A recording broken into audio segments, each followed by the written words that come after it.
Assalamualaikum warahmatullahi wabarakatuh.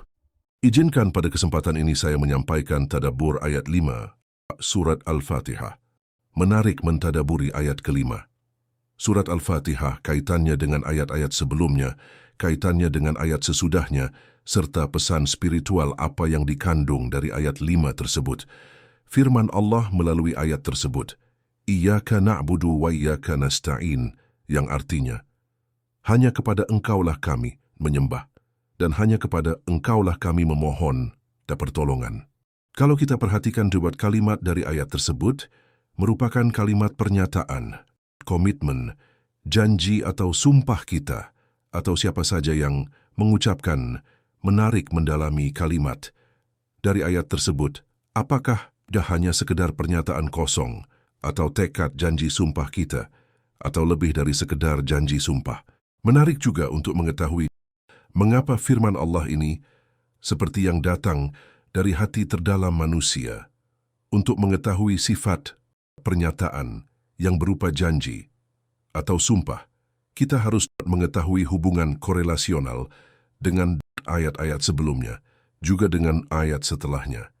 Kita ketahui bersama bahwa sebelum ayat 5, terdapat 4 ayat pertama dari surat Al-Fatihah sebagai berikut. Ayat 1, Bismillahirrahmanirrahim. Ayat ini merupakan ayat pembuka, penyadaran dan penyandaran diri kepada Allah yang Maha Pengasih dan Maha Penyayang dalam mengawali setiap aktivitas kehidupan kita. Ayat kedua, Alhamdulillahirabbil alamin, yang artinya segala puji bagi Allah, Tuhan semesta alam. Allah, Tuhan semesta alam, memiliki semua sifat terpuji. Semua sifat terpuji Allah, tak terhingga jumlahnya. Tapi setidaknya kita mengenali 99 sifat yang melekat pada nama-nama indah milik Allah, Asma'ul Husna.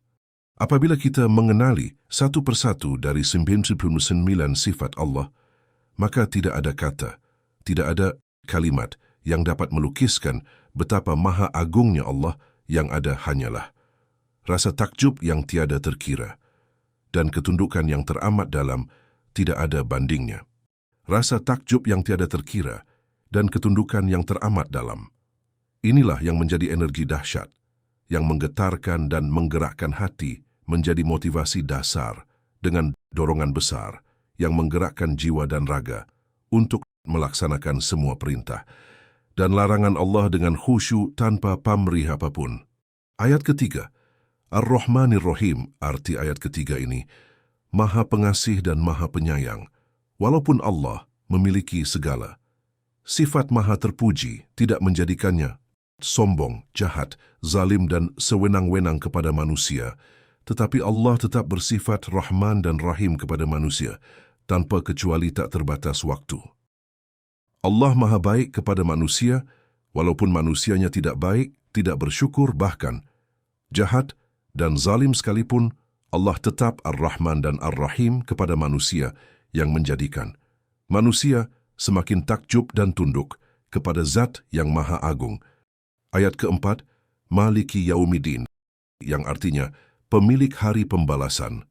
Sebagai pemilik hari pembalasan, Allah Maha tahu ada manusia yang memilih jalan takwa dan ada manusia yang memilih jalan jahat. Allah yang Maha Adil pada hari pembalasan kelak akan menimbang amal manusia. Yang banyak amal baiknya akan masuk surga dan yang banyak amal jahatnya akan masuk neraka. Setelah kita dibuat takjub dan tunduk oleh ayat pertama dan dibuat lebih takjub dan lebih tunduk oleh ayat kedua, maka dengan ayat ketiga kita dibuat lebih takjub dan lebih tunduk lagi. Bahkan ada rasa takut kalau kita lebih berat timbangan keburukannya dan masuk ke dalam neraka hawiyah. Sungguh, 3 ayat pertama surat Al-Fatihah mengungkapkan betapa maha agungnya Allah yang membuat kita takjub tiada terkira dan tunduk teramat dalam, yang menggetarkan dan menggerakkan hati, jiwa dan raga dengan energi yang dahsyat menjadi motivasi dasar yang menggugah kesadaran paling dalam manusia bahwa manusia hanyalah ruang kosong, tidak ada keakuan, yang tidak ada pilihan lain kecuali hanya ingin menyembah Allah, agar senantiasa dekat bersama Allah, agar selalu mendapat rahmat Allah, agar senantiasa mendapat pertolongan dari Allah, agar mendapatkan surganya Allah, dan terhindar dari siksa neraka. Oleh karena itu, suara hati yang paling dalam berikrar, berkomitmen, berjanji, dan bersumpah, Iyyaka na'budu wa iyyaka nasta'in. Hanya kepada Engkau kami menyembah, dan hanya kepada Engkau kami mohon pertolongan. Pernyataan ini merupakan ungkapan hati yang paling dalam yang tidak ada pilihan lain ketika kita dihadapkan kepada Zat yang Maha Agung, yang karena keagungannya membuat kita takjub tiada terkira dan dibuat tunduk yang teramat dalam. Secara psikologis bisa dijelaskan, ketika kita dihadapkan pada Zat yang Maha Agung yang keagungannya dilukiskan oleh ayat 2, 3, dan 4 surat Al-Fatihah. Ketika kita takjub tiada terkira mengingat keagungan Allah yang memiliki setidaknya 99 sifat terpuji, Allah yang Maha Pengasih dan Maha Penyayang, Allah pemilik, hari pembalasan.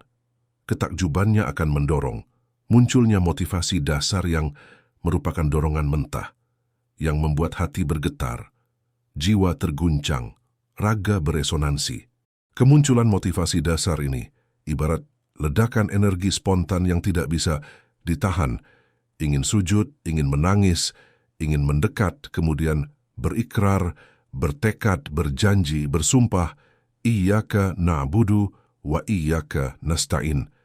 Kuatnya energi ini luar biasa, karena datang langsung dari perasaan eksistensial yang menyadari keberadaan manusia sebagai hamba dan khalifah di muka bumi ketika ada di hadapan yang maha besar. Setelah ledakan awal itu, motivasi dasar disalurkan dan dimaknai menjadi motivasi intrinsik yang membawa seseorang mulai memutuskan beribadah lebih khusyuk, menolong orang lain karena Allah, memperbaiki diri. Motivasi intrinsik terasa lebih stabil dan tahan lama karena sudah menyatu dengan nilai batin yang ikhlas dan ridha.